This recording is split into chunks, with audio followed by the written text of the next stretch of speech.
But this is my first official welcome. The second one is here to come. But at this point, I would like to introduce someone who was trying for the whole evening to explain how he beat up on Dauntless, but he couldn't find nobody to agree with him. So at this point,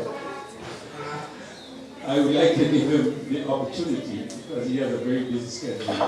So I would like to invite the Honorable Keith Mitchell, our Prime Minister, to tell us how he feels to be Dauntless, always in the face of adversity. Thank you.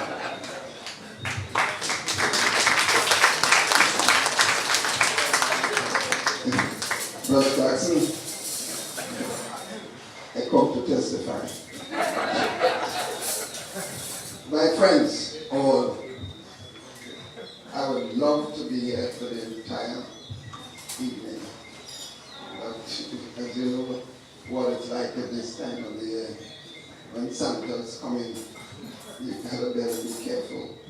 Make sure that you're there to be with him in all areas. So I have a number of activities, and 3 already and a 4 more to go, so bear with me, just a passing. But I really didn't want to pass up this opportunity to be here for 2 fundamental reasons. One, having grown up in the St. George's Parish and having been part of what I saw as the club structure that existed in the 60s, 70s, and so on. And knowing the benefit of that strong club structure and what it did for the country in football, cricket, and other sports. It sometimes makes me feel a bit sad when I see the fact that we've lost that important concept of club structure, which has affected our sports in a general sense, because by having those club structures, it built relationships, and it helped the younger ones coming out of school to get the kind of benefit of the experience of those who've been in the vineyard for years. And I know it would help the country in a lot of ways. So having the club structure literally having disappeared to some extent. We still have it in some limits, but we have lost a lot of it. But I also believe, even if we lost it, just the fact that we've not reminisced enough or recall the successes enough and having events of this nature. And I want to compliment those who initiated this. I honestly believe, I see a lot of my friends from when I left college, I joined Atoms. So that was your and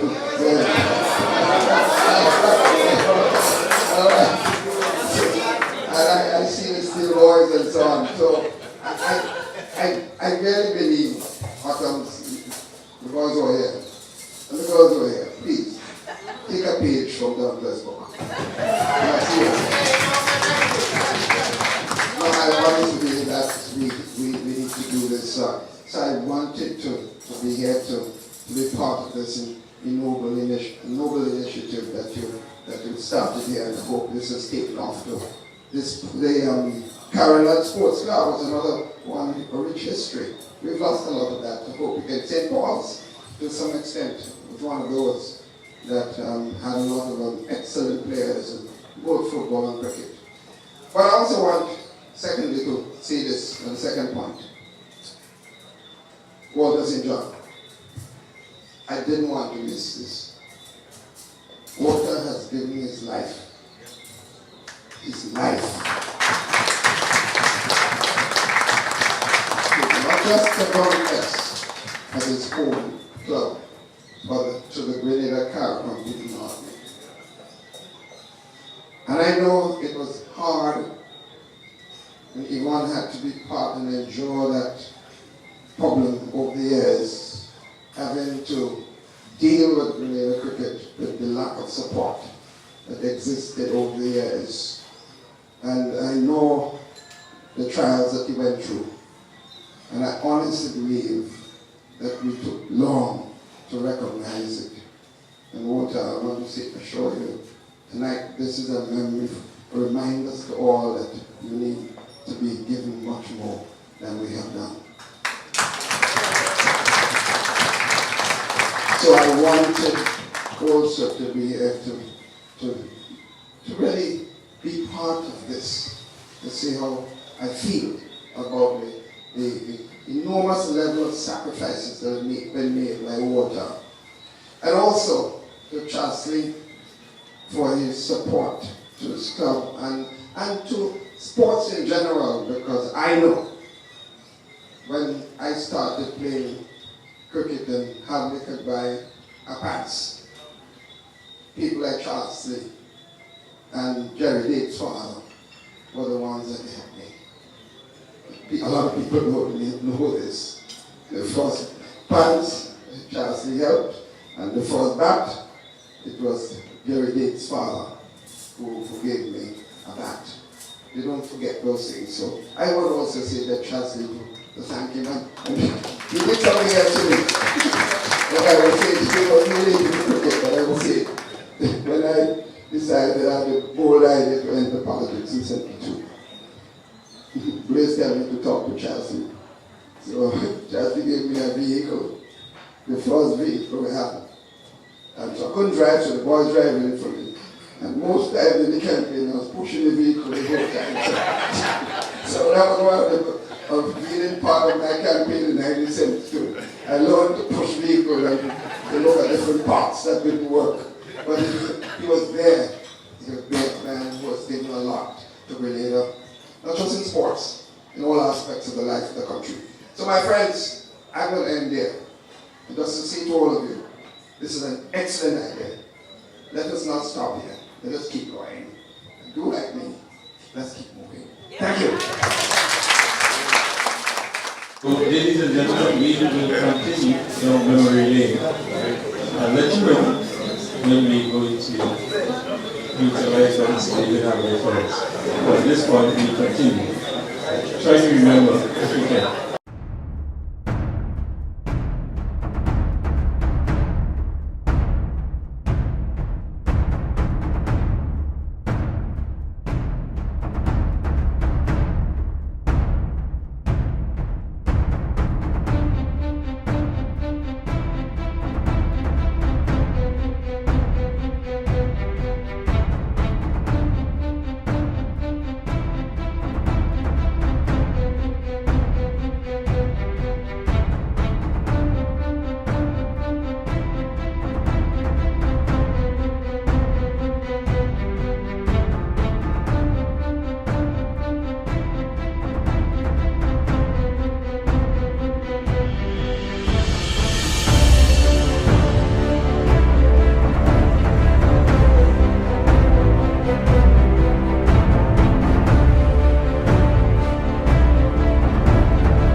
President of the Senate,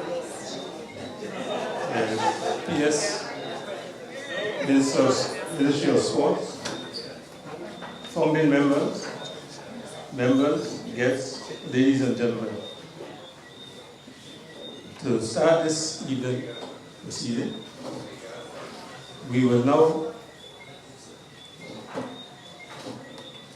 go to a pastor who remind me of a fighter they call George Foreman, who was a big bad fighter. Then he became a pastor, and he still ended up beating people in the church.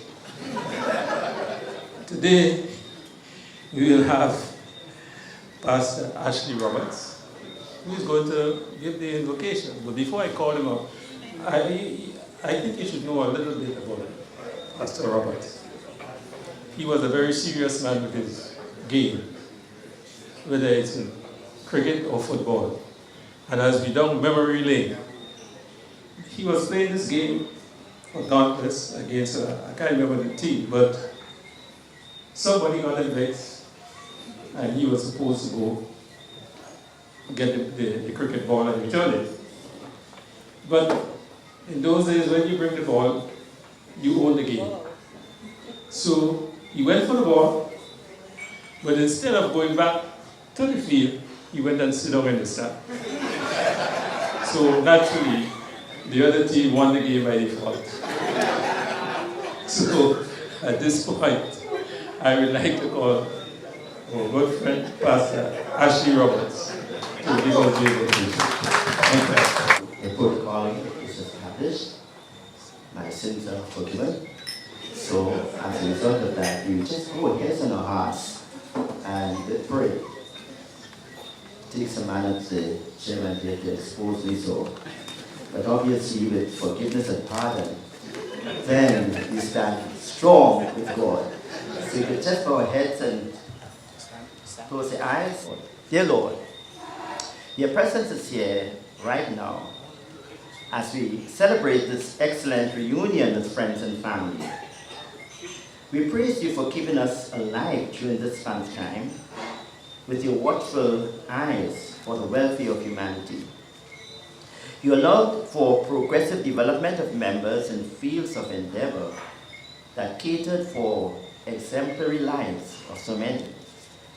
We ask you to allow their proceedings to trend towards great appreciation for your mercies and goodness towards us all, and your abundant love for each one towards another.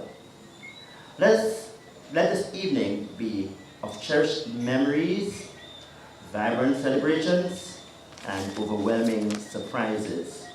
Let the purpose of our gathering here today be looking to you for divine guidance, leaning on your reliable arms for the enhancement of Dauntless Club and all mankind. A feast is made for laughter, Allow there to be smiles, appreciation, and goodwill towards each other. Perchance, if anyone is not peacefully inclined towards someone else, let it be an opportunity to bury the hatchet, forgive, eat moderately, and drink soberly. May there be burning passion welling up in the hearts of brave, dauntless men, women, and youth to continue to build persons of integrity and resourcefulness. In leaving this place, may the Lord be with us and guide us in all our endeavors. Let us enjoy this supper, but also look forward to the greatest supper of all, the marriage supper of the Lamb in heaven, whereby the redeemed of the Lord will sit in heavenly places with Christ Jesus forever and ever. Amen. May the blessings of God be continually upon us, now and evermore. And remember, my sins are forgiven. At this point, ladies and gentlemen, we're going to continue with the program. And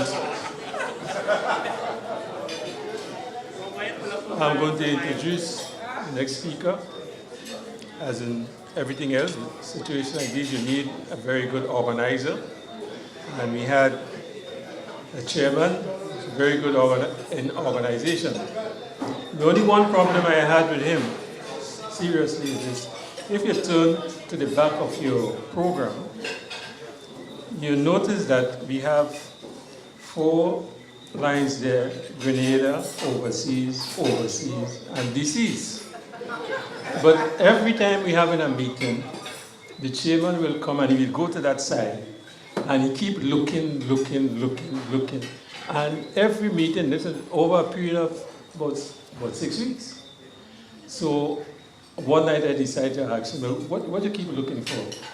He said, boy, Kaki, I looking to see when my name will turn up, so you better have this thing quick. So tonight, I'm going to introduce to me the feeders. And I'd like to introduce the living Roy O'Neill.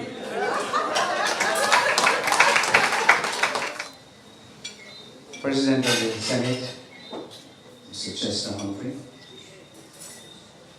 founding members, and I call them by name, Mr. Walter St. John, Mr. Dunbar McIntyre at the far end, and Mr. Derek Spencer, members of Dauntless Club, guests, ladies and gentlemen. The year was 1947. Don't know the month, but that is inconsequential. The place was canteen at the GBSS in the 3rd form classroom at the old army barracks, with which quite a number of us here assembled would be familiar. It was then and there that 12 visionary young men, called themselves schoolboys, got together and formed a club which they christened Dauntless. Their motto was, in Latin, in adverso semper intrepidi, when translated into English read, forever dauntless in the face of adversity. The color chosen was maroon, and the crest was also designed.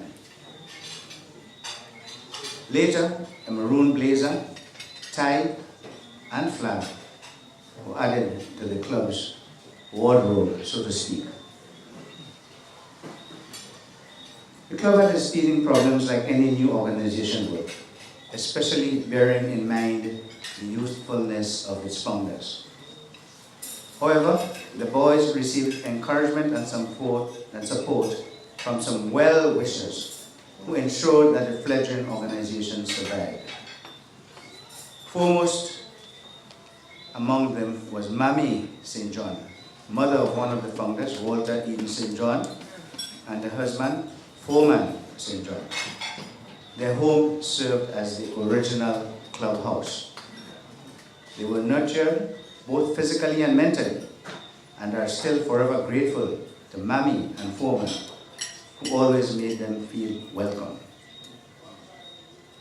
The first mentor was a junior master at the GBSS one Wellington R.L. Friday, who was impressed by what the youngsters had started, and he voluntarily gave them advice and guidance along the way. Then there was a Mr. Cussy, a Barbadian master, also at the GBSS, who was very supportive and accompanied them at times when they had football games in Grenada. As the club grew in stature and popularity, they began to hold parties.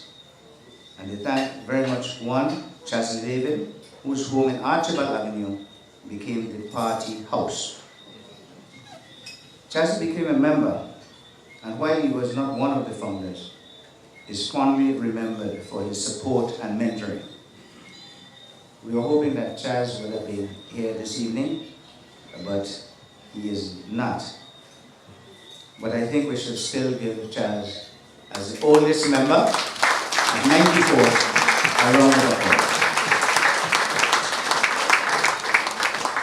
Originally, the club consisted of GBSS boys only, and in 1953, boys from PVC, which was also established in 1947, were admitted into membership. The first entrants to the club were John Piper Patterson, Joseph Pierre, Cuthbert Scalise Philip, and Basil Reddick Dikoto. It was not until 1969 that the club opened its door and heart to non-secondary school boys. This was a welcome development, and it took place just a few years before the political instability of the 1970s and 80s. Had this not happened then, the revolutionaries of the day would have certainly branded members of Dauntless as bourgeois, and we do not know what fate members would have suffered in those politically turbulent days. Many of us will remember the first entrance, the well-known stevedore, Sidney John, also known as Godzilla, and Ulrich Moshe Brown. Ulrich, who is with us this evening. They became very proud members of Dauntless in the several areas. That is what is called inclusiveness and diversity, Mr. Trump. Now I turn my attention to the individual sports in which the club participated. Football. Without doubt, the sporting activity for which Dauntless is best known to have excelled was football. At the start of the football season annually, there used to be a parade of the teams with a march past in front of hundreds of spectators and the judges. Some of you may recall the Dauntless contingent marching in their distinctive maroon blazers, with the captain holding the Dauntless flag and being led by two young mascots, Christopher and Mickey St. John, sons of Walter and Yvonne St. John. Dauntless won the march past on several occasions, much to the envy of our competitors. In 1956, Dauntless won the league and two knockout competitions, and in subsequent years was always very competitive. The rivalry with Green Street Football Club was legendary, and games between both clubs were always well attended and keenly contested. Over the years, several members represented Grenada in regional tournaments, including the Popham Cup, which was named after a governor of the Windward Islands. Remember, we were not independent territories in those days. Most notably, players such as William Pablo Gittins, Dennis Cakes Noel, Monty St. John, Tyrone Sampat Harbin, Vesta Dog Teeth Constantine, Roy Big Dog Redhead, who was Grenada's captain for many years, Patrick and Cyril Boragi Sylvester, Elliot McGuire, James Clarkson, and many others represented Grenada with distinction. In 1959, a team from the West Indies went to England to play a series of football matches. Grenada was invited to send a few players to Trinidad on trial with the hope of some of them getting selected. William Gittins was one of them. Needless to say, no Grenadian was selected. I met a relative from Trinidad who said that the Grenadians were unfairly treated, and the consensus of a number of fair-minded people in Trinidad was that 2 Grenadians should have been in the squad, namely William Gittins and goalkeeper Tom Pace. So you see, this discrimination of players from the smaller islands existed a long time ago, and it was not only in cricket. William Gittins was one of the finest all-round sportsmen in Grenada. He not only represented Dauntless and Grenada in football, cricket and athletics, but he had the distinction of being the best high jumper in the Southern Caribbean, adopting the difficult scissors style. Another Grenadian and Dauntless player was, however, highly respected in his adopted homeland, Jamaica. He is none other than Vesta Constantine, who went to the West Indies Regiment and excelled in football and cricket in particular. He became a citizen of Jamaica and was eligible for selection on the national teams. The sports authorities there told him he could not represent the country in both disciplines and that he had to choose one or the other. He chose football and was later appointed captain of the Jamaica football team. He died in Jamaica about 2 years ago, and there were glowing tributes from Jamaicans in general and from the sports writers in particular. Traveling regionally over the years, I came across many sports administrators and ex-national players, particularly from St. Vincent and St. Lucia. And when they realized I was from Grenada, they always asked me about one Tyrone Sampat Harding.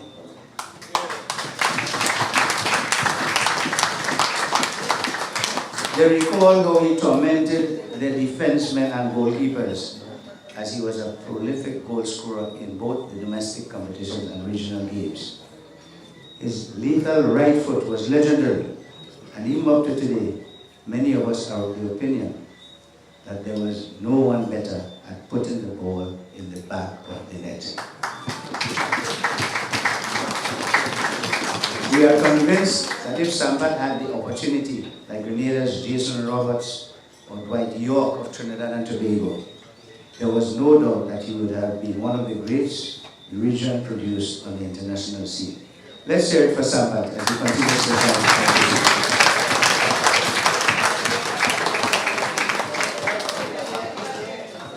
Cricket. While Dauntless played consistently well and had a number of players represent Grenada and the Windward Islands at cricket, that sport played second fiddle to football. Some of the players who represented Grenada include, again, William Pablo Gittins, Patrick Sylvester, Glenn Sylvester, who is here with us tonight, Tyrone Sampat Harding, Kenneth Tiloti Hood, Victor Joseph, Richard McIntyre, Robert St. John, Vesta Constantine, and the schoolboys Ashley Roberts and Michael Ponty Archibald. The rivalry with Atoms Cricket Club was also legendary, and unfortunately, Atoms generally proved to be the most successful side. Yeah, I'm saying that grudgingly. They had players such as Theo Papitet Redhead, Harold Walker, Joe Gibbs, and the Steele brothers. I was told that one year in the Dauntless versus Atoms derby, Dauntless won the toss and sent Atoms to take first strike. Dauntless had 3 or 4 bowlers who bowled at a military medium pace. However, they decided they were going to pepper the Atoms batsmen with some short pitched balls. Atoms, they were not too happy.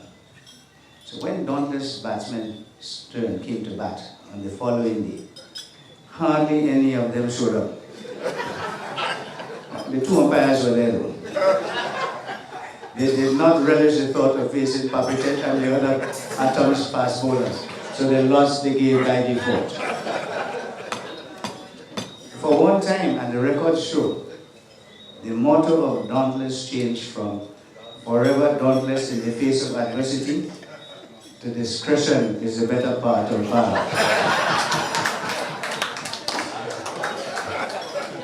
The Atom's players did not let them live that down, but that was only one day. Just a blip in the club's lore. Is there anyone in this room who played in that game? If so, stand up and testify. Right now. You want a Dauntless man to stand up?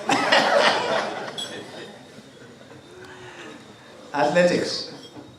This sport was not as prominent in Dauntless's list of achievements as football and cricket. However, in the late 1960s, a few athletes from GBSS and PBC who had recently left school and joined Dauntless participated in some of the athletic meetings, such as the Easter Games, the May Day Games involved, and the Whitsuntide Games, which was a regional meet on the Whitsuntide weekend and was held at the old Queen's Park Pavilion. It included invited athletes and cyclists. Yes, we had a grass cyclist track then. We came from Martinique, Trinidad, Guadeloupe, and the Windward and Leeward Islands. For 2 consecutive years, 1968 and 1969, the 4x1 10-yard relay team broke the record at the Easter Games. 5 members of the team, which participated in other events as well, such as high and long jumps, were Jeffrey Mill, Cecil Pinky Chase, Garvin Keynes Douglas, Brian Pitts, and yours truly, Roy O'Neill. In those days, the games were broadcast live on, anybody remembers a station called WIBS, Windward Island Broadcasting Service? Yeah. And on one occasion, on hearing how well Dauntless was doing while relaxing at home, Walter St. John, our president, came down to Queen's Park dressed in his tracksuit, registered as a participant, and competed in the short put event. Couldn't remember the result. This was Dauntless at its best, and by 1970, all but one of the younger athletes migrated, mainly to Canada. And as the saying goes, that was that. Other sports. Basketball was also played competitively by Dauntless members under the auspices of the Grenada Basketball Association. The venue was the court on Melville Street, where Ponty Archibald, Dennis Small Dog Bernard, and Chester Bideau were among the top players. Ponty was an underrated all-round sportsman who represented not only Dauntless, but Grenada in cricket, football, and basketball. Give it up for Ponty.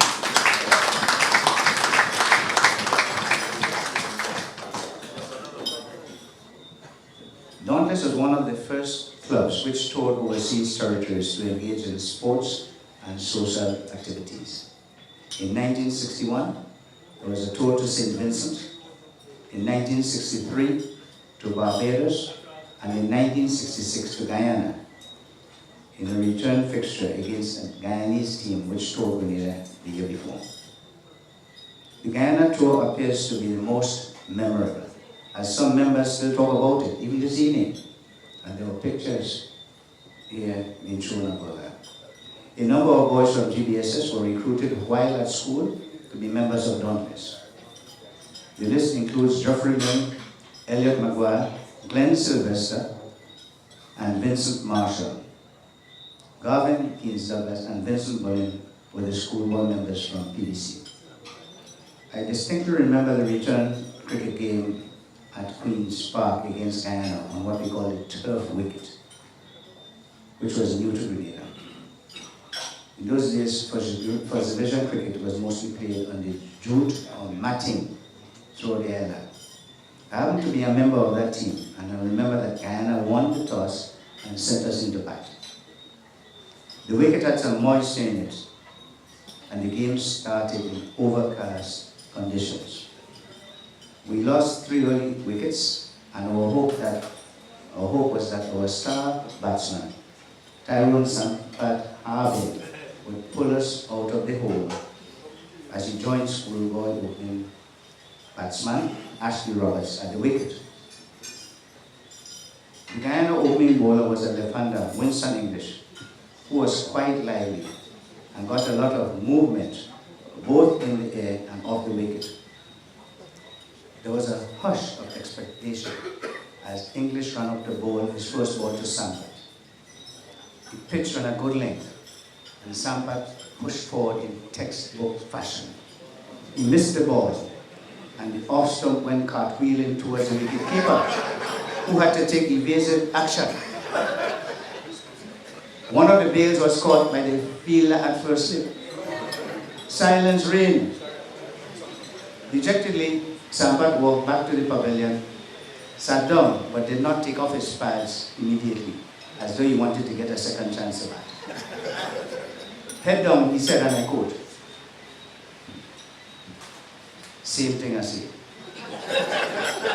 When I was going out to bat, as soon as I was about to go through the gate, there was a picket fence gate. A blackbird landed on it. And I just felt that something bad was going to happen. Those of us in the dressing room did not know whether to laugh, cry, or express commiserations. We did none of the above, but just left our fallen hero to drown his sorrows by himself. Ponty went out to join Ashley, averted the hat-trick, and our two schoolboy members, as I say, took the shame from out we face. With a good partnership. Ponty made about 45, I think, and Ashley a half century. The match was drawn, but Guyana took first innings honours. In the annals of the club named Dauntless, one name stands out: Walter Eden St. John. He was not only a founding member, but was president for several years. Before migrating in 1973, I was privileged to be club secretary for over 3 years and benefited a lot under his tutelage. I can recall going to his office at Huggins Shipping Department on the Coroner's on a regular basis, an office which also hosted many of our monthly meetings. Walter virtually carried the club on his broad shoulders, and his name was synonymous with Dauntless. He received considerable support from his wife Yvonne, who was very active herself when we had our drink-up after football or cricket games, be it at making palau his rock or sandwiches. The home at Observatory could have been nicknamed Dauntless House. Walter was also president of the Grenada Cricket and Football Associations on a number of occasions, and represented the Windward Islands on the West Indies Cricket Board of Control, as it was known then. Upon retirement, Walter was honored by the WICB and the WICB Players Association with the Lifetime Achievement Award. He was one of the youngest recipients of the OBE, Office of the British Empire, which was awarded to him by Queen Elizabeth II in 1975 for services to sports in Grenada. I am sure that many of the members here present can recall the annual event held at the Richmond Hill Club on Boxing Night, where a report was given on the club's activities of the year about to be ending, and in fact, to celebrate our very existence. The event was of a high standard, with men dressed in long suits or blazers, and the ladies in beautiful gowns. Dame Hilda Bynum was appointed Governor of Grenada in 1970, and she was our specially invited guest at our function that year. In his welcome remarks, Michael Cosmetics Pitt thanked her for, and I quote, making her virgin appearance at our event. Guess you can imagine the laughter which ensued. In subsequent years, Dame Hilda would inquire whether we were having celebrations, and she ensured that her calendar was clear so she could attend. Come party time after dinner and speeches, everyone was on the floor before the night was over. The calypso composed by, I was trying to remember the name of the calypsonian who composed it, but it was our theme song, and we used it to virtually be jumping all over the place as we sang, "We are heroes, Sir Walter, heroes never die." Anybody remember that? "We are heroes, Sir Walter, heroes never die." Listen, I think I want to ask Mighty Manicoot to sing the tune.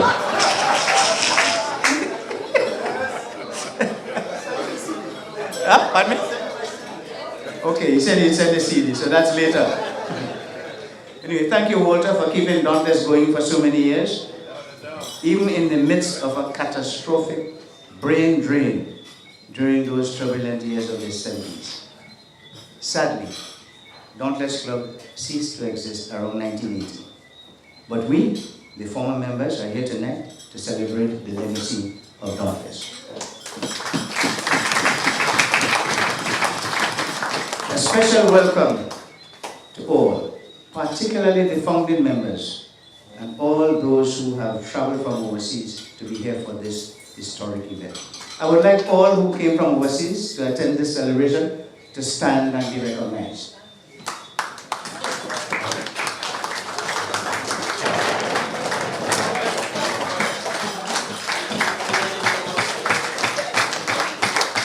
Let's give them a hearty round of applause. Well, thank you. Dauntless was more than just a sporting club. There were so many young men who aspired to be a member of Dauntless because they recognized high standards when they saw Dauntless members, whether in their professional or working lives or on the playing field. Dennis Noel made contributions by giving lectures on agriculture, and Monty St. John wrote an article on the American Negro, which Mr. A. Norris Hughes had published in the #1 newspaper in Grenada at that time, the West Indian. Members were engaged in debates on topical issues, and he promoted the well-known steel band, Angel House. At the annual celebration one year, the guest speaker was Sir Dennis Henry, QC. He was very impressed with the organization, and he applied for membership the following day. A primary goal of the club was the holistic development of its members and family togetherness. Some of our members achieved positions, bank directors or held senior bank positions, company directors, you have a commissioner of police, speaker of the House of Representatives, doctors, dentists, lawyers, engineers, and other professions. You must however remember there is dignity in all forms of labor. The fact is that our members stood out in whatever position or field they pursued.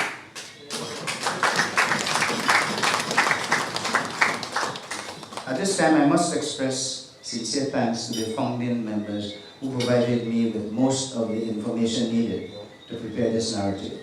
So thank you, Derek, Dunbar, and Walter, all at the head table.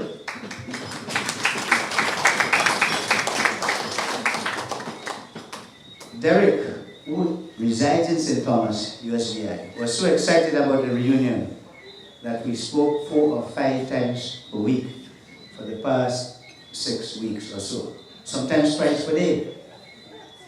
Dunbar, a long-time resident in Trinidad, and I spoke less frequently with him, but the calls would be longer.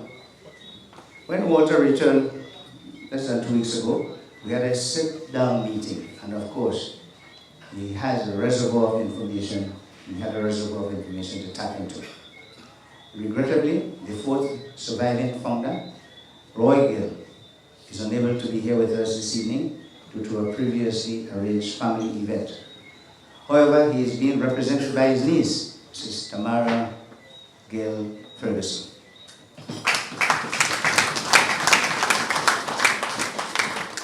Now, it would be remiss of me if I did not introduce to you the other members of the organizing committee. As I call your name, please come and join me at the podium. Elliot Maguire.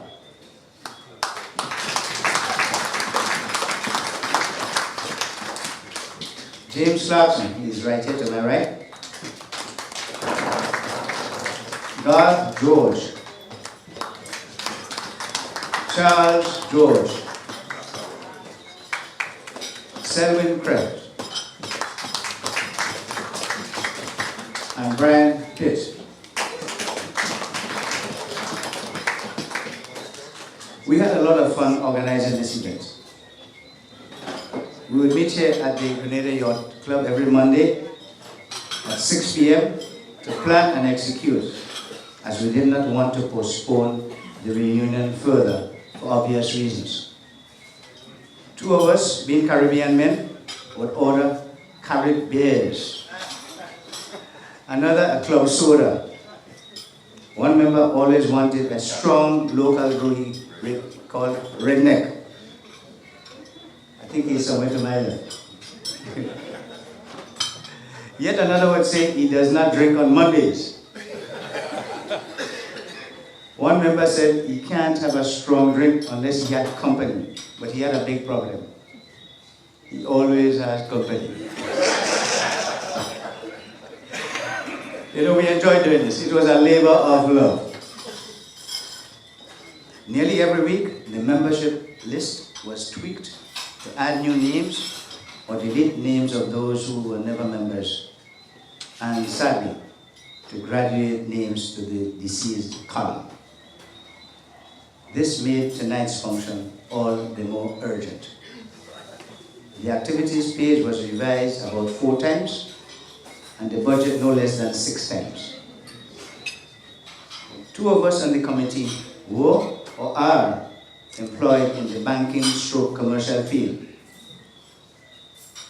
When the bottom line showed a deficit in our final draft of the budget, we were going against the very principles which would have had Gus Goddard fired by our employers.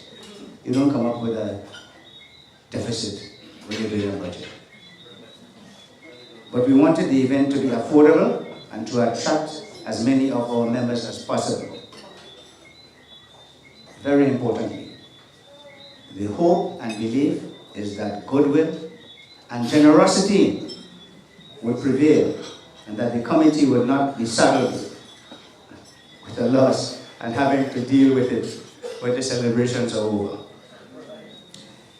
The cost of staging this event was heavily subsidized and, may I say, underpriced. However, if after the generosity, anything remains after Treasurer Charlie George has completed his accounting, we will donate any surplus to a deserving charity, if, as the saying goes locally, fiscal space allows. Enough said on this matter. Members, guests, and friends have been at this podium for too long, and it's about time I take my seat and sip a cold one. To those of you who enjoy the contents of this presentation, I say, all good things must come to an end. To those who felt bored, I guess you were saying in your minds, the longest rope has an end. Good evening to everyone. Thank you for coming, and let us enjoy the rest of the night. Thank you. This is an opportunity for those of us who can remember to go down memory lane. So as long as you want to come up to say something that you remember about Dauntless, please feel free. Good evening. I'm Derek Spencer. And I'm telling you, I'm moved. I am moved with this event tonight. We spoke repeatedly, as I said. But I'm wondering, and I'm asking my partner in crime here, Dunbar, whether we should not put an effort to revive Dauntless. We can't play football or cricket anymore, but can we not look for youngsters who could carry the name of Dauntless forward? And you know, I don't know what you're going to do, but I'm for you. I'm extremely proud, and you know, I mean, I could be emotional at times, and I'll try to control myself. But my buddy Walter here, his mother treated all the spirits of the children. Foreman once said to us one night we were playing cards and the man who lost would drink a glass of water. Foreman came downstairs and he said, cut this, whatever it is, out. This don't lead to gambling. You all can't do this anymore. He didn't say in my house, but we knew that's what he meant. All right? So we had a good time. You know, imagine walking for $72 a month and you could buy your clothes and do everything and still have a little change to drink your own. You know, you had to have a trust someplace. But in any event, all humor aside, I think Dauntless has set an example in this country which should be followed. And I would hope, and you know, Walter Dunbar and some of the senior guys, we want to talk about that. You know, you talk about recruiting guys over at PBS and other PBSs and other college. That could continue. All right? So we're not asking you to do something we wouldn't support you in doing. But I hope you'll put that on the front burner, not the back burner, and work on it. All right? So you want to say something, John? Please do. Particular tribute to us. He has really been a tower of strength. Even when we were young boys, 11 and 12 and 13, we were still in school. And that followed after we left school until today, I would say. So we cannot praise him enough, really.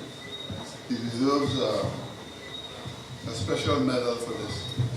And I hope what the Prime Minister said tonight is an indication of something to come in terms of national honors. So keep posted. And I endorse also the opening given to our friend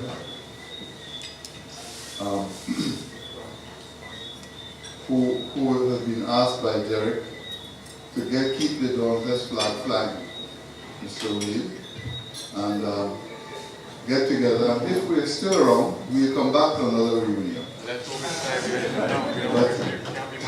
You can't leave it too long. Because I have not lived in Grenada for 60 years. Well, of course, I've been backward and forward over the years. I've never lost touch of any state. I never will. So this is the challenge we switch around. You and your energetic committee to use your best endeavors to revive the thing. It's too good to die, you know. So I'm very pleased that it's out here tonight. So many persons I haven't seen myself for so many years. So nice to see them. Notably Big Dog. His name is Redhead, but I know him as Big Dog. And popular and very effective and sympathetic on the field of sports, among others. So I want to say how happy I am to be here tonight, and I really hope that the club will continue and will prosper as we used to do in the old days. So I thank you very much.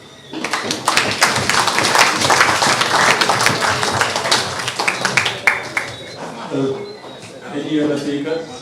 Oh, right. I'm glad you didn't say Undertaker. Most of you know me as Moshe. And a lot of things you don't know about me. I heard one of them said that I was one that didn't attend the secondary school. But I was one that did the most trouble at Shaper.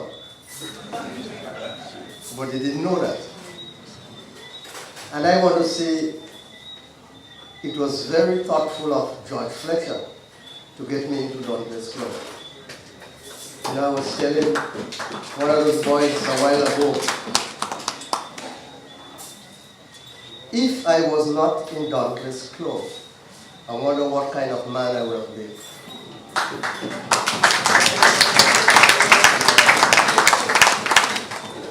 A country boy comes to town and living in River Road, liming the boys in River Road. That was to tell you. But when George saw me, he said, boy, you don't know what you could do. You don't know what you could be. Just like that. And I don't know how I managed to end up in Dauntless, but I did end up in Dauntless. And as Big Dog, you know when the dog barks. Hey Skip, and being with Sam Pat, and I didn't want a better friend. Although that is between us. And then being with the other members, and then going by Mr. St. John, who was a strict,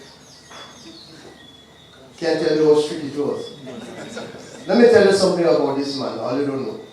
That's the oldest manager in the world that ever sacked players from a plane coming out from a cricket team. Thank you very much, Dauntless, for helping me to do what I am. Good evening to one and all, distinguished guests. I just wanted to say a few words to congratulate Dauntless on his rich legacy, and all those who put their lives into Dauntless, produced a beautiful product of which we are all proud. We must remember that over the years, Grenada had several clubs of worth and value: Corinthians, All Blacks, Atoms. And to my mind, Dauntless outclassed them all.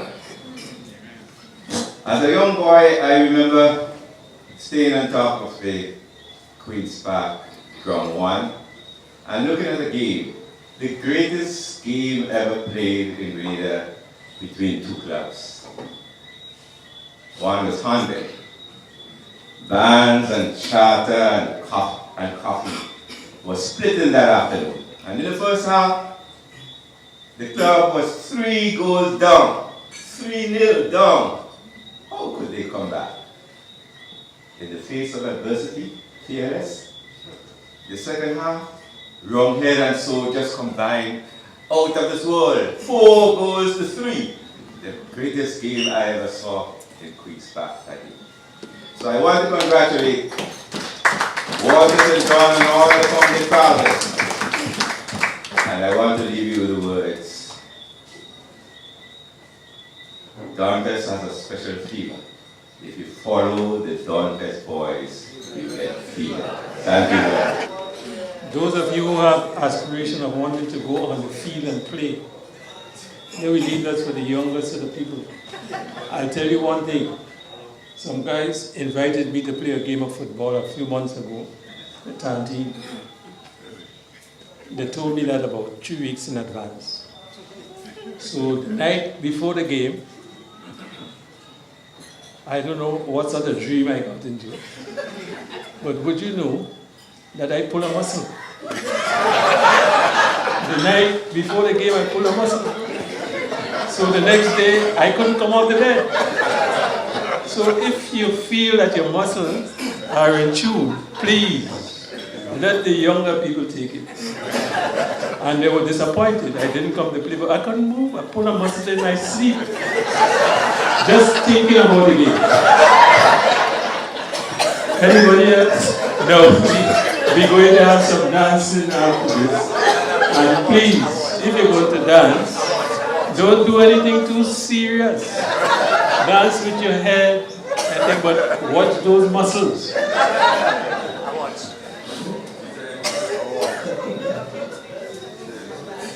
Let us be listening. I want to once again, like all the other speakers, compliment the founders of Dauntless Club, of which I was really grateful to be a part of. I have a memory here with some of the players around 69, 70 would remember.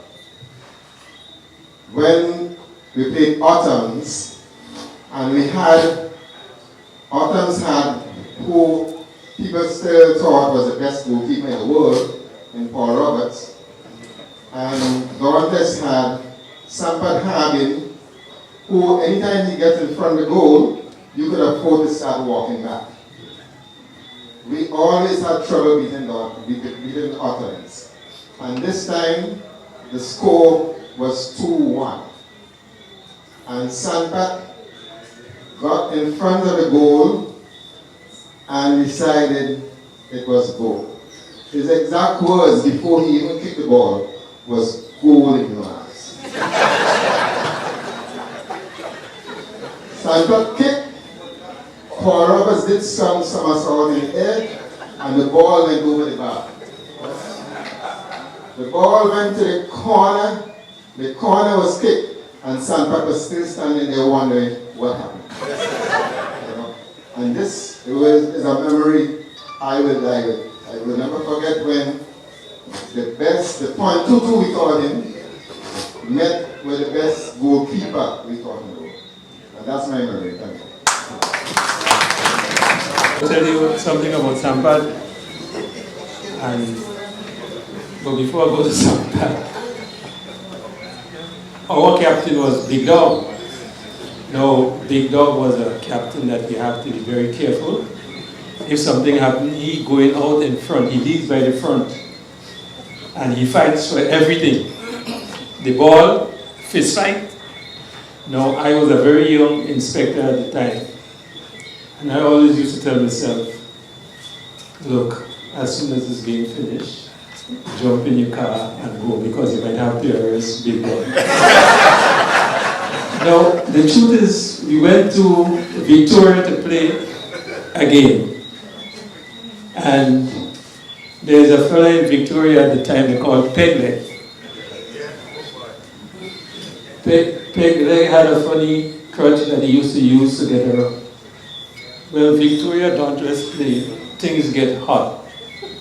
The only person Big Dog want to fight with is Pegleg. And the both of them square up. And Pegleg take he crutch like this. And Big Dog stand up like this. Well, people have to come and part them. They can't go for it because the crutch way out there and Big Dog way out there. Right? But the funny thing about that, Pegleg is the person who is cooking for us. So after all of that, we still have to go home by Pegleg and eat. That was the sort of Dauntless we had, in the face of adversity. But seriously though, Sampad is the only person I know get a ball in one spot and kick to the goal and score. He get a second ball in the same spot, and kick in the same spot and score. I mean, I've never seen that. He just, like it was an arrow. 3 times. He picked, it was 3 times? 3 times. 3 times he did it. Same match. In the same, it was against Victoria. Yeah. He got it right there, and he kicked it right there. He got it right there, and he kicked it right there. He got it right there, and he kicked it right there. The goalkeeper needs to make an attempt to go there and stop it, because there is where he coming. But he was lethal. He was lethal, very lethal. Trust me. Yeah, but that was Dauntless. That was Dauntless. And right now we're going to call, right, here we go. Cancer. Not the time below. Ladies and gentlemen, I'm from St. Lucia, and I came here in about 1963, and I played for Dauntless. My name is Tony Warner, and it was a pleasure for me to play with Dauntless and for Dauntless. I learned a lot of things from them, and I hope that they learned a lot of things from me. It was a pleasure being with them, and tonight I had to leave St. Lucia to come down here and participate in this whole it's a grand extravaganza. Thank you very much. As I remembered, Dauntless was a club that was not in favor of taking in youths from the country. They call us country boys. But Walter, I can tell you, you recognized me when I came down to when I was in St. George's, and you pushed me through into Dauntless till you even made me your treasurer of Dauntless. Thank you, sir. Let me tell you two of the founding members of both boards. All right? This one over there. At this point, before we go into the vote of thanks, we're going to have some awards to the founding members. So we call on Ms. Vila Bruno to assist us in handing out these awards. Awards to the founding members. Mr. Dunbar McIntyre, could you please come to accept the award? Watch your message there.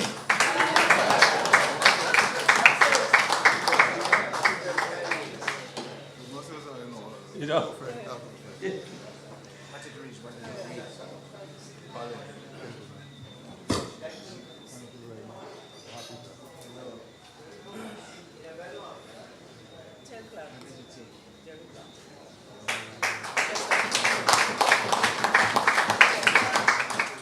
The next award is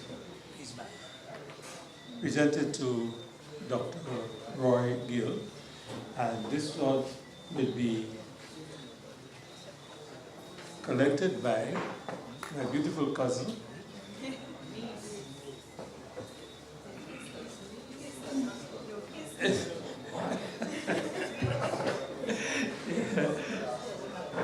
senior magistrate.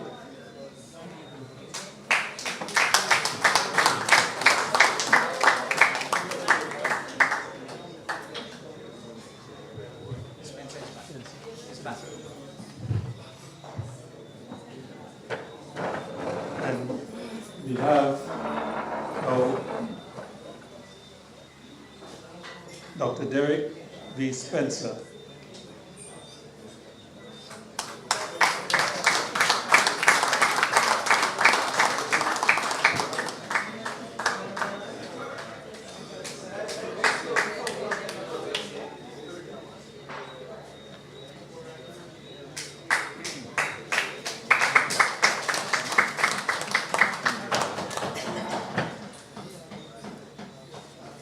Now, what will be a Dauntless award without Mr. Walter St. John?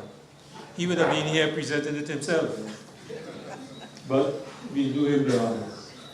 Mr. St. John. President, before Jean-Claude Duvalier was president for life, Mr. Walter St. John was president for life.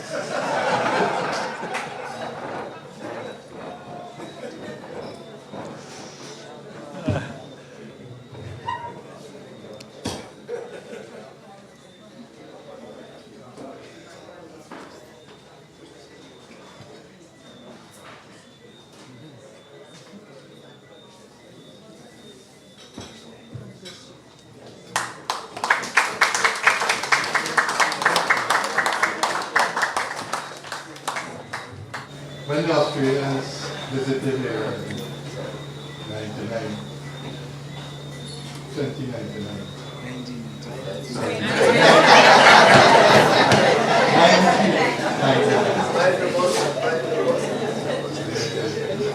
stadium was newly built. So now we have some plumbers here that they can't fix joints at all.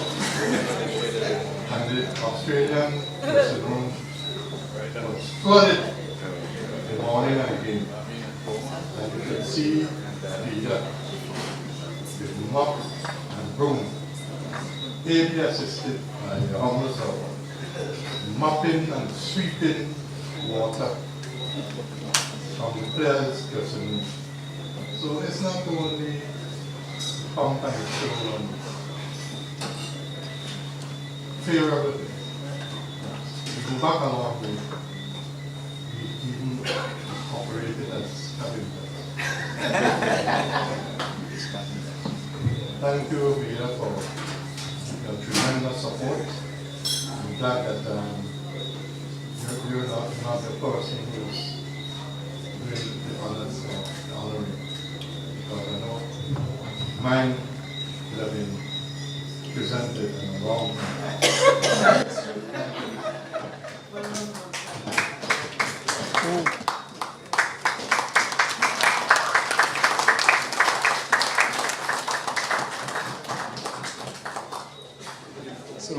have one special award, and we ask Mr.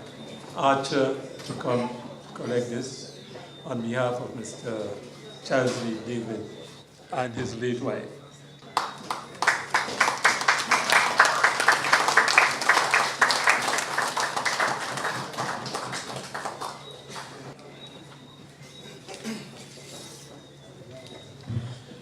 And right now we'll call on Dr. Elliot McGuire to give a toast to the founding members. But before he comes, a picture was circulated with the Dauntless football team. And I got this picture, and my son saw the picture. And he said, "Dad, where you?" I said, "Well, somewhere there."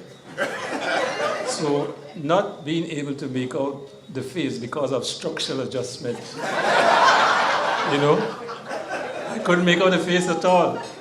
So I'm looking at the picture, and then I make out Elliot's face. So I tell him, anyway, Elliot is next to him, because that is how we used to play on the football team. So he said, "Well, that is you today?" I said, "Yeah." I ain't seen the picture yet, but I tell him, "Yeah, that's you." Elliot, you see, he's still on the left of me. Good night, all.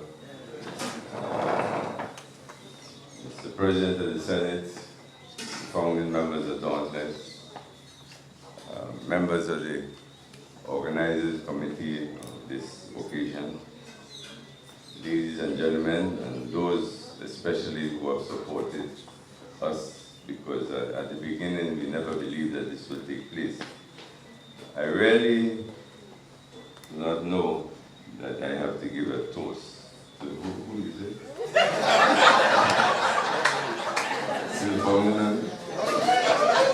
Because really, I was telling that I coming up here to give a vote of thanks, because I mean we have to be thankful to a lot of people in this for this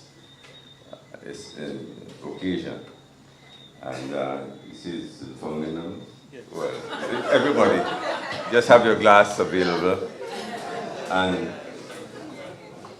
let's give a toast to the founding members. Without them, we would not have been here, and without their perception of a club and a club of this nation, we would not have been here. So the surviving members, especially those who are here today, namely, of course, Walter St. John, and we have Mr. Dunbar McIntyre and Dr. Spencer.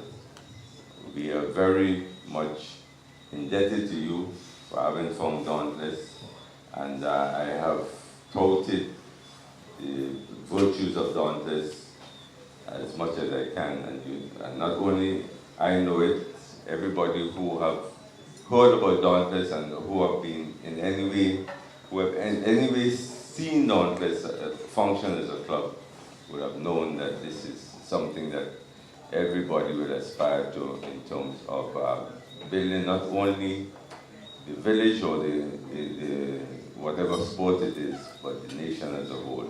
And we are very thankful and grateful to you. So to the founding members of Dauntless, thank you.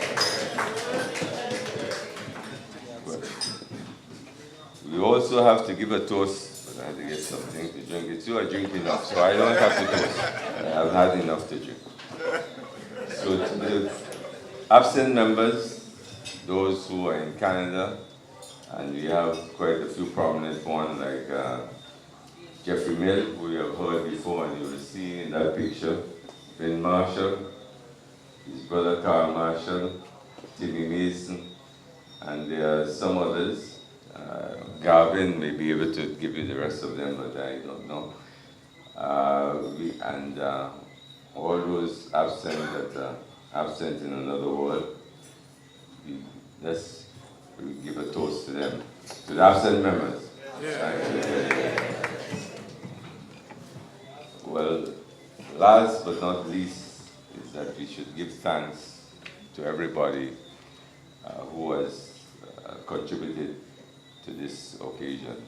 And more so, I must say, the committee, the organizing committee, we started with Mr. Brian Pitt, and we started with Mr. Walter St. John, and Mr. O'Neill, Gavin, Keith Douglas, and myself. And we have thrashed through something. This thing started probably last year around this time to get it to happen at the time when Dauntless has its anniversary, which is in December. Some people say the 26th of December, Boxing Day, but I somehow recall that we used to have it sometime after Popham football finishes, you know, and we had it there. I think so. I don't think it was necessarily the 26th of December. We had this occasion, and we, of course, initially very grateful to Walter, of course, and Yvonne and his mother for having accommodated us in many occasions. And in my time, we had it at the Richmond Hill Club, and we had some very good times at that. And we want to appreciate those who have helped us around that time, and we look forward to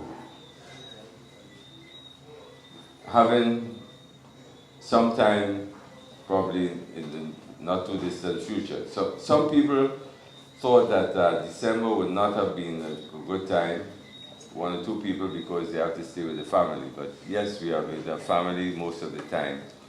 And I thought that this is the time we have it, so let's have it this time. No time is a very good time.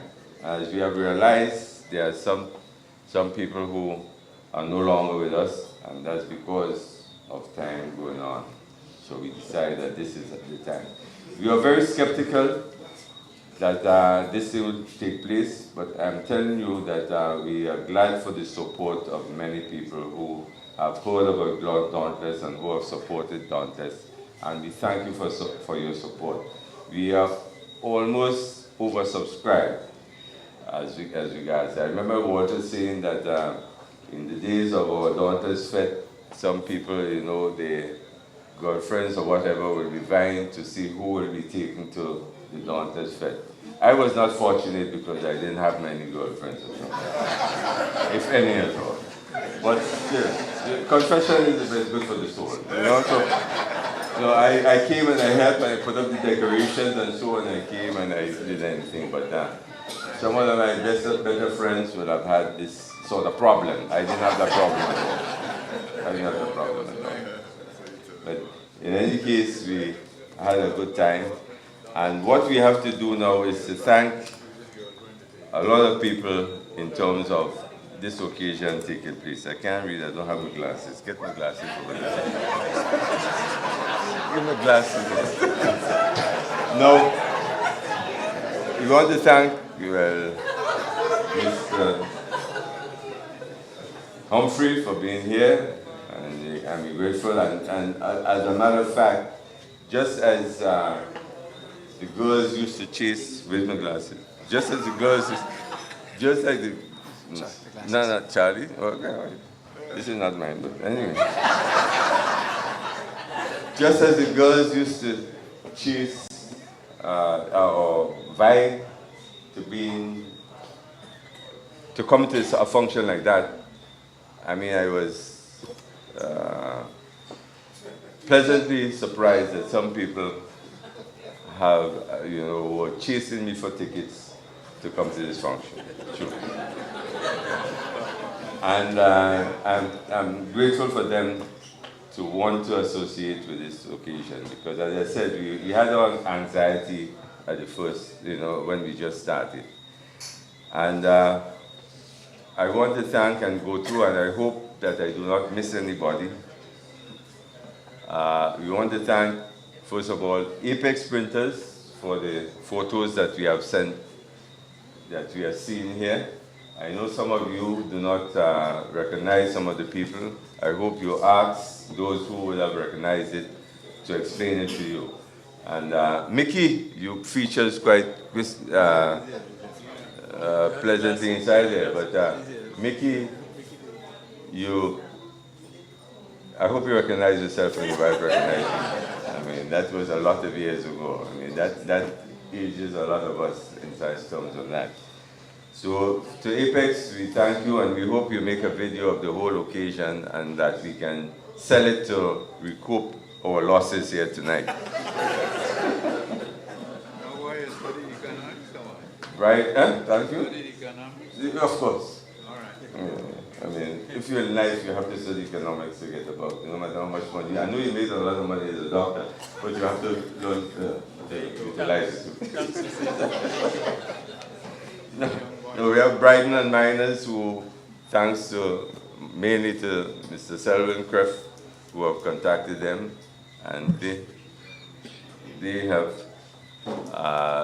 donated some drinks and everything like that. We have taken certain things on consignment, but we hope that we didn't touch the things on consignment. So we can bring it all back to them. Because, we have other things to happen. And, of course, Island Caterers, we cannot thank them more. They have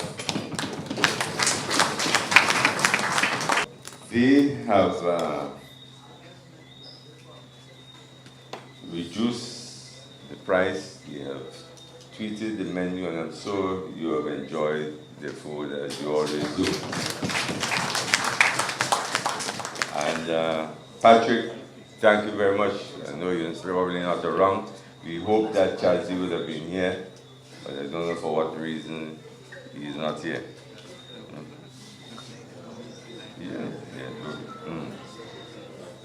You also have to thank Grenada Breweries, Ron and Twine, who I know.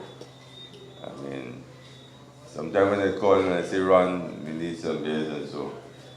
I mean, you make me feel old. You say, yes, Uncle Elliot. Yeah, because in Jamaica, I used to stay with him and Coty. I would have liked Coty being here. I've been calling all day to get through to his number, but I didn't get him to see if we can have him here. And Ron is not here because, of course, this is a busy time in the schedule during the year, so he did not make it here, but he was very generous in giving us all the beers that we needed and even more.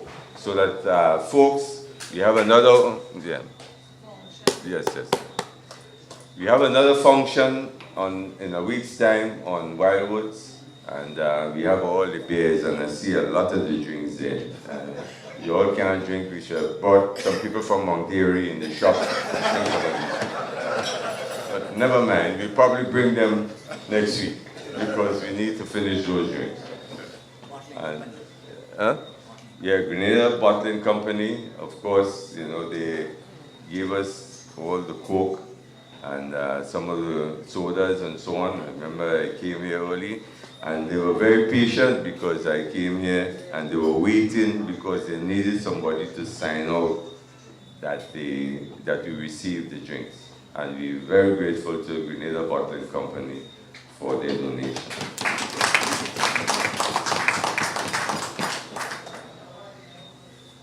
Now, we also have to thank again, I think I did, the founding members and members of Dauntless Club for supporting this thing.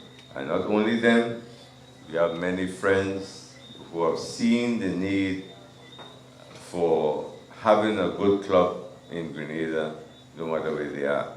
I want to thank the president of the Football Association for coming and being with us there, Mr. Chenny Joseph. I know he tried, and I hope that somehow he can try and encourage the clubs to do something like that. And they have a better opportunity than we have. Because in our days, I'm not thinking too straight, but men think that they are it. So they just have a man club. But now you can have in all the villages and so on, the clubs that they have based on villages, they could have women in it and playing netball and so on. So you could have men and women And how nice it would have been for the fellas I know who were my friends to have women in the club, you know. So Chenny, you could try and inculcate into your clubs and because they have districts and your executives that and the women will do a good job in terms of the social aspect of things. And as I have said, the social aspect of Dauntless is what kept Dauntless going and what kept Dauntless above the rest, cut above the rest. And I am sure that you will show them what a club is like that. Because I don't think that any club in Grenada now will even have an occasion like that. Far less the occasions that we used to have as a club every year.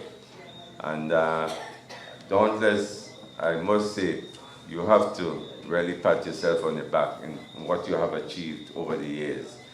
As some people have said, Dauntless were defunct because of people having to leave and so on, you know. They recruited from the schoolboys, and as people have said, in Guyana, that's when I got recruited along with my other friends, who most of them are living, so to speak. We have Vin Marshall, Jeffrey Mill, Gavin, who is here. We have Glenn Sylvester, who is here. And we have Yankee Bolin, who is in Toronto. One of the persons who never, oh yes, Brian Pitts. Yes, he was one of the main men as well. But one of his very good friends, he always, I mean, he can't forgive us for that. Ponty Archibald, Michael Ponty Archibald. And he was a very good sportsman. He was one of the better footballers, and especially cricket.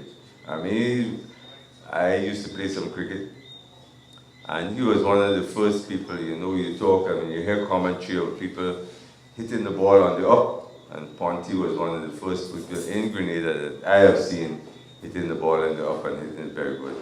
So Ponty, I must apologize for us not having you make the trip to Guyana. Formally apologize. I think this is my last time that I will ever go that way.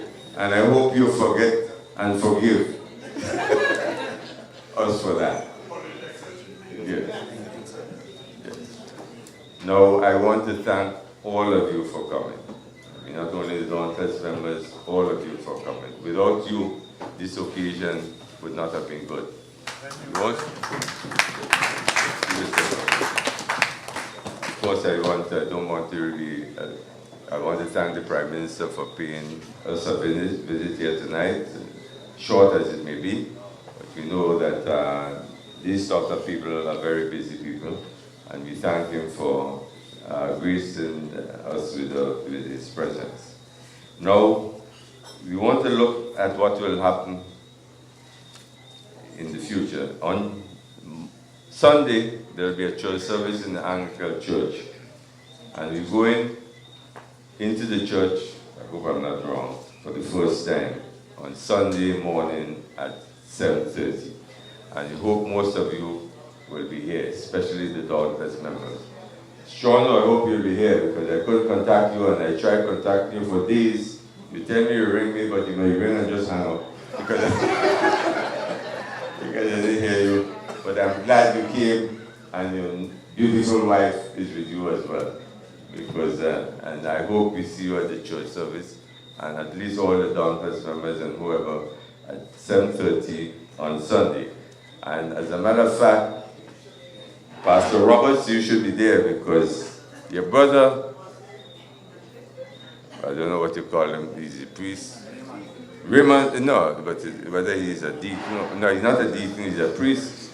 Raymond will be there and he will be conducting the service on Sunday morning because the archdeacon is going to Caracas, so he would not be conducting the service. And we have also on the notices the family day on a week from now, on the 28th of December. And we will encourage the women to encourage such an occasion to take place, because you know we have to make things as I don't want to use the word, but I don't know a better word, as economical as you can. So if you provide some of the, no, we don't need much really, we just need a little beef and saltfish or something like that. Because we have enough drinks there. As I see, we have more drinks that we, and I'm sure we get more food. A little pot of pillow will do. And we will get enough to have a good occasion on the 28th before the New Year. And we'll celebrate Dauntless again, and we'll have a good family day there. So thank you all for being here. And we don't have the media here, but we thank Mr. Benoit for taking his pictures. And I hope we can get some video, not only from Mr. Benoit, but from Apex Printers, I think. Yes, Mr. Benoit, yes. Of course, Grenada, I've been in contact with them, and they have given you water, all the water that you can drink, and I'm sure you don't drown inside of it. All the water you can drink, Grenada has given us, and we are very grateful for that. Thank you, Mr. Benoit, and thank your company for the gracious gift of water. So good night. Yeah, of course, the yacht club, they have reduced the price. Mr. McIntyre, who is Commodore, I don't know if he's still here, but there's somebody who has subsidized the price. I don't know if I should mention it or if he will get in trouble for doing this, but we thank that organization for helping us in paying for this club. Okay. Thank you all.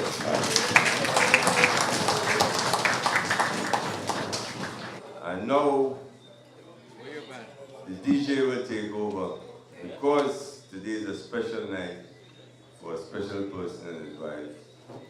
And he has been very instrumental in helping us and encouraging us to do that.